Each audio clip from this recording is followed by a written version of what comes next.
ये कहानी एक छोटे से गांव माधवपुर की है, जिसमें मोहन नाम का एक आदमी रहता था। वो अपनी पत्नी मालती, बेटे बिट्टू के साथ रहता था। वो बेहद ही ईमानदार और मेहनती था। उसका एक दोस्त भी था, गिरधारी।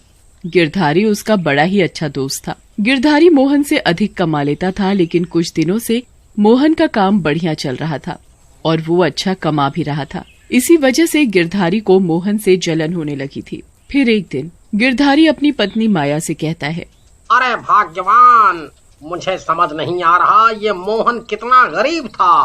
उसे खाने तक के तो लाले थे और ये दिन पर दिन अमीर बनता जा रहा है और हम गरीब। इस मोहन की वजह से मुझे नीचा होना पड़ता है। सब लोग मुझसे कहते हैं, यार तेरा दोस्त तो तुझसे ज्यादा अमीर होता जा रहा है। देखिए, अगर वो अमीर होते जा रहे हैं तो अच्छी बात है। इसमें नीचे होने वाली तो कोई बात नहीं है। और वो आपके इतने अच्छे दोस्त भी हैं। वो आपकी हमेशा इज्जत करते हैं। तू चुप कर। तुझे क्या पता कि मेरी इसकी वजह से कितनी बेइज्जती होती है।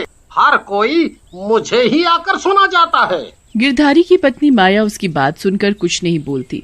वो चुप हो जाती है। गिरधारी गुस्से में बाहर चला जाता है और उसे वहाँ उसका दोस्त मोहन मिलता है। और गिरधारी, कैसे हो? मुझे क्या हुआ, मैं तो बिल्कुल बढ़िया हूँ। लगता है आज आपका मूड कुछ ठीक नहीं है।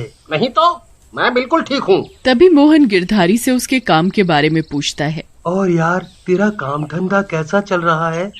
मेरा काम अच्छा नहीं चल रहा तो तू मेरे जख्म पर नमक छिड़क रहा है। तेरा काम बढ़िया चल रहा है तो तुझे ज्यादा ही हवा लग रही है। अरे, मेरा ये मतलब नहीं था। क्या मतलब था तेरा? मैं सब समझता हूँ। तू मुझे नीचा दिखाना चाहता है। गिरधारी, तू मुझे गलत समझ रहा है। जैसा तू सोच रहा है वैसा नहीं है। रहने दे, मैं सब समझता हूँ। गिरधारी अंदर ही अंदर मोहन की बात सुनकर जल भुन रहा होता है और वो मोहन को खूब उल्टा सीधा सुनाकर वहाँ से वापस अपने घर आ जाता है और अपनी पत्नी माया को बताता है। इस मोहन के कुछ ज्यादा ही पर निकल आए हैं। इसके पास कुछ ज्यादा ही पैसे आ गए हैं तो ये अपने आप को कुछ ज्यादा ही समझने लगा है। माया सब समझती थी, क्योंकि मोहन गिरधारी से अधिक कमाने लगा था। यही कारण था कि गिरधारी को मोहन से जलन होने लगी थी, जबकि मोहन बहुत ही अच्छा आदमी था। तभी माया अपने पति को समझाने की कोशिश करती है। आप भी ना छोटी छोटी बातों को लेकर बैठ जाते हो।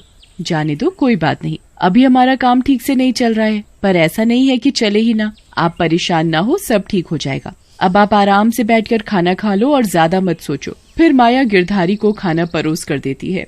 गिरधारी भी खाना खाकर सो जाता है। उधर मोहन भी उदास मन से अपने घर पहुंचता है। उसे देखकर उसकी पत्नी मालती उससे पूछती है, क्या बात है, आपका मुंह क्यों उतरा हुआ है? क्या बताऊं, गिरधारी को पता नहीं क्या हो गया है। आजकल वो मुझसे सीधे मुंह बात ही नहीं करता। जब देखो मुझे उल्टा सीधा सुनाता रहता है। कोई बात नहीं, हो सकता है वो किसी बात को लेकर परेशान हो। आप ना अपने दोस्त की बातों पर ध्यान मत दो। मैं आपके लिए खाना लगाती हूँ। वैसे भी खाना खाने के लिए बड़ी देर हो चुकी है। मालती मोहन और अपने लिए खाना लगाती है। फिर दोनों साथ साथ बैठकर खाना खाकर सोने चले जाते हैं। और अगली सुबह मोहन को अपने काम पर जाना था तो वो जल्दी जल्दी तैयार हो रहा था। तैयार होकर वो अपने काम पर निकल जाता है। तभी वो देखता है कि एक बिल्ली चूहे को मुंह में पकड़े हुई है। मोहन उसे देखकर, चल भाग यहाँ से। मोहन एक छोटा सा पत्थर हाथ में उठाकर बिल्ली को मारता है। पत्थर लगते ही बिल्ली चूहे को छोड़कर भाग जाती है। फिर मोहन भी अपने काम पर निकल जाता है। वो देखता है कि चूहा भी उसके पीछे पीछे आ रहा है। अरे, तुम कहाँ मेरे पीछे पीछे आ रहे हो? जाओ यहाँ से।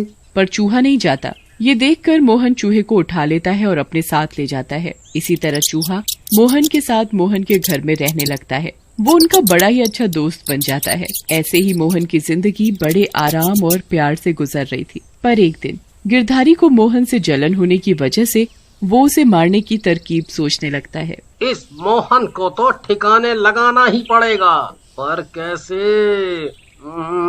हाँ, ये ठीक रहेगा। तभी गिरधारी के दिमाग में एक आइडिया आता है और अगले दिन रात को जब मोहन काम करके लौट रहा था तभी उसे गिरधारी मिलता है। अरे गिरधारी, तुम यहाँ इतनी रात में? हाँ, वो मैं किसी काम से यहाँ आया था।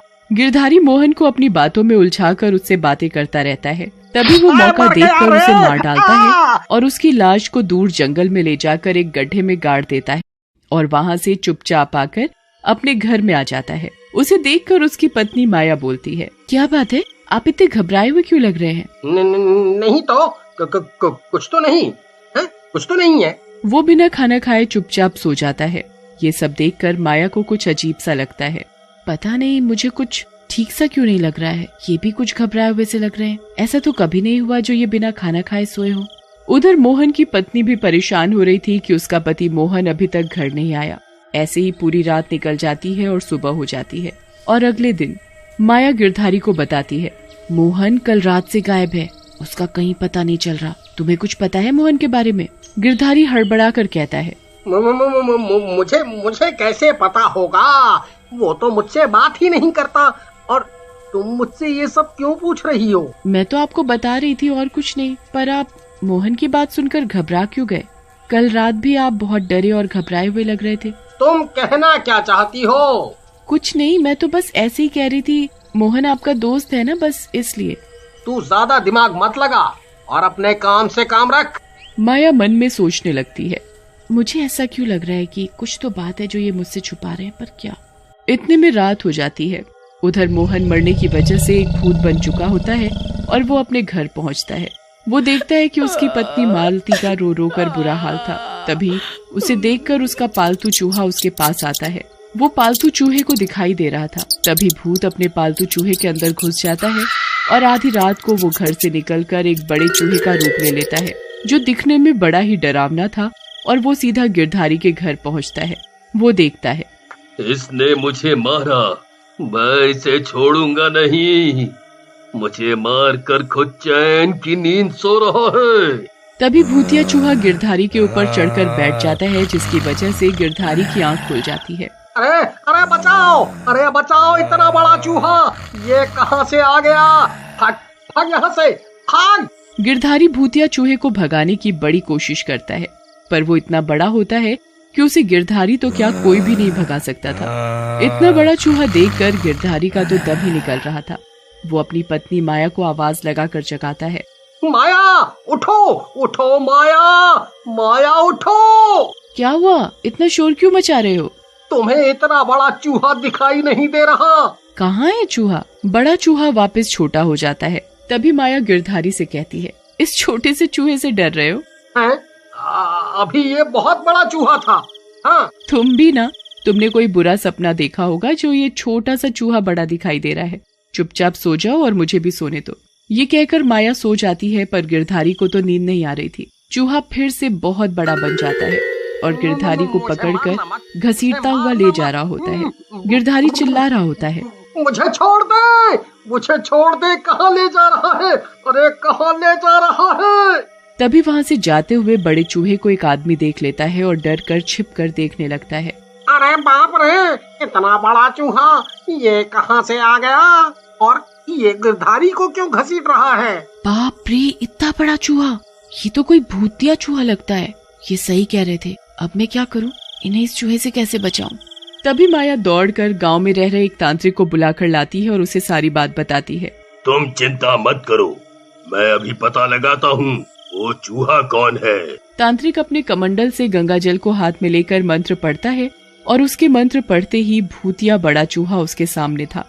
तांत्रिक उससे पूछता है, कौन है तू और इसे कहाँ लेकर जा रहा है, और तू इसे मारना क्यों चाहता है?